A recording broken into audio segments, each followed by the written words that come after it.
A gente tem a pergunta da Francisca, de Quixeramobim. Ela diz que tem 65 anos e nunca contribuiu com o INSS. Ela pergunta se pode se aposentar mesmo assim. Não disse se é agricultora, se trabalhou como agricultora, somente disse isso.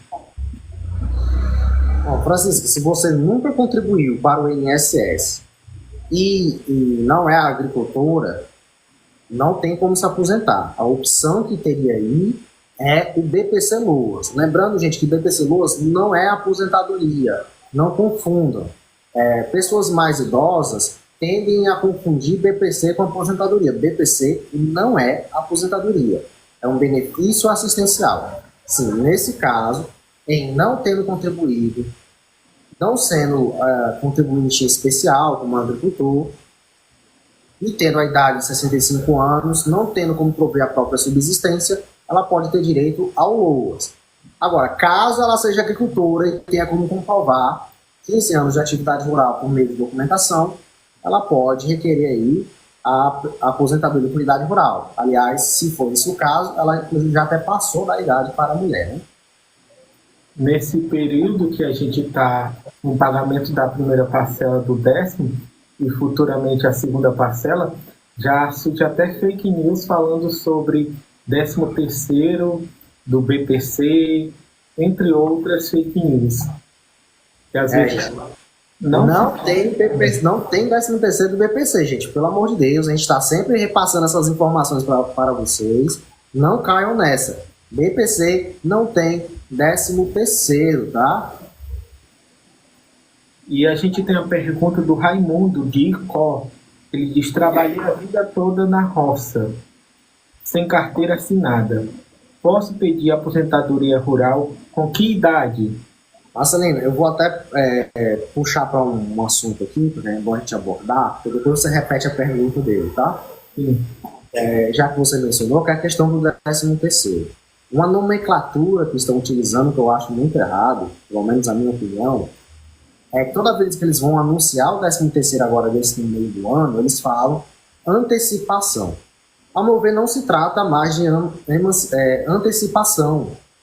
No começo, a primeira vez, é uma antecipação, correto. A segunda pode ser considerada uma antecipação. Mas de lá para cá, não tem mais como considerar antecipação, até porque se deixar de pagar, as pessoas que receberam no meio do ano, na época do coronavírus, vão ficar mais de um ano sem receber se deixar para o final do ano. E a lei não permite isso. Então não é mais uma antecipação. O que acontece é que houve uma mudança. Explicar bem aqui. Houve uma mudança, gente. Quem era aposentado na época do coronavírus, quando começou o coronavírus, para movimentar o comércio, o governo antecipou naquela época, para quem já era aposentado, o 13º, que era no final do ano, para o meio do ano, ajudando o comércio. A partir daí, aquelas pessoas que se aposentaram posteriormente ou após o meio do ano ficam recebendo ainda o 13º no final do ano. Então, existe um grupo de pessoas que recebem no meio e existe um grupo de pessoas agora que recebe no final. Então, não é mais uma antecipação. Tá? Eu gosto até de falar sobre essa palavra porque pode confundir as pessoas e ajudar em golpes. Uma pessoa que vai receber ali no final do ano acaba caindo num golpe de um cara falando que vai receber no meio. Esse golpe aí que também surge outra fake news, que é o 14º ou abono natalino, que colocam como fake news.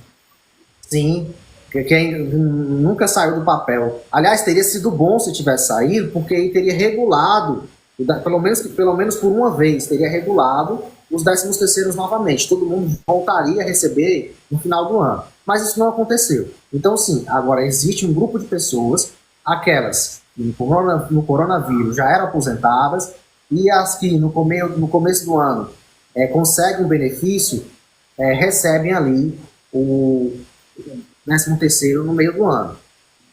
Aquelas que conseguem um benefício posteriormente, após o meio do ano, estão recebendo no final do ano. Então, ficou dois grupos, tá? Eu estou deixando bem claro, porque existem ainda alguns benefícios, por exemplo, que eu consegui agora para algumas pessoas, antes do meio do ano, que essas pessoas já vão receber o 13º agora. Ou seja, saiu, está com um mês, e a pessoa já vai receber o 13º. Essa pessoa vai ficar recebendo todo o meio do ano, que é como completar os 12 meses. Aquelas que saírem depois do meio do ano, já tiverem sido pago o 13º no meio do ano, receberão no final do ano e ficarão recebendo no final do ano. Tá? Só para deixar bem claro essa questão. E ainda continuando nesse assunto, a outra questão também que tem surgido nas redes sociais, nesse ano, né? Especialmente nesse ano, porque no próximo vai ter eleição, que essa antecipação do 13º foi por causa da eleição que vai ter no próximo ano, sendo que essa antecipação já acontece há vários anos, nesse período de abril, maio, né? Que acontece o pagamento das parcelas do 13º. Não se trata de uma questão política. Isso, foi muito bom você ter mencionado que não se trata de questão política, questão de eleição, tá, gente? Isso é porque já vem acontecendo dessa forma e resolveu se manter dessa forma, que o governo não quis ter mais gastos, pagando um 10º adicional para tentar regular a situação. E a gente agora vai à pergunta do Raimundo de Icó. Ele diz: trabalhei a vida toda na roça, sem carteira assinada. Posso pedir aposentadoria com que idade? Bom, homem, 65 anos de idade, roça, né? Agricultor. No caso do agricultor, é 60 anos de idade. Homem, 55 anos de idade, mulher. Você vai comprovar aí 15 anos de atividade rural por meio da documentação que você possui. Comprovando, você vai ter direito à aposentadoria por idade. Não fique de fora. Curta, compartilhe e siga agora mesmo A Voz do Bem de Itapiúna. Acesse avozdobem.com, o site mais popular de Itapiúna e região. Sempre com credibilidade e compromisso com a verdade.